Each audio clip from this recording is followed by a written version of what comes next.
Bumaba ang kita ng mga maliliit na negosyante sa Batangas City dahil umano sa mga kanselasyon ng in-person classes. Alamin yan sa report ni Paul Hernandez.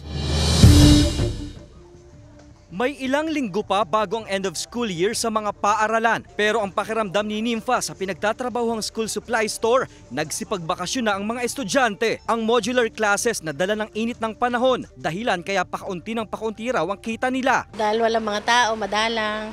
Mga mamimili lang ng grocery ang napasok sa amin. Sa school canteen na pinagtatrabahuhan ni Kakay, kakaunti na nga lang din ang nilulutong pagkain. May pagkakataon pang sarado sila kapag walang in-person classes. Dati po nabenta sila ng 12,000, ngayon parang nasa 6,000 na lang, 5,000 kalahati po halos. Kasi po wala po kasing mga, yan katulad po niyan, dapat po ang dami ng tao na nabili, ngayon wala po masyado.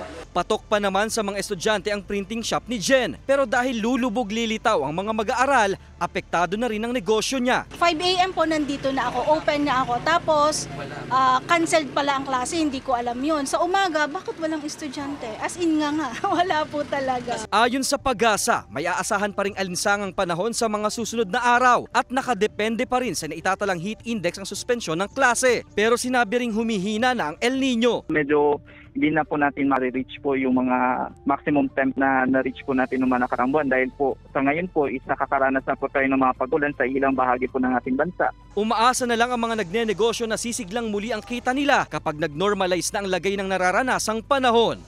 Kasama si Buhay Adante Jr., Paul Hernandez, Balitang Southern Tagalog.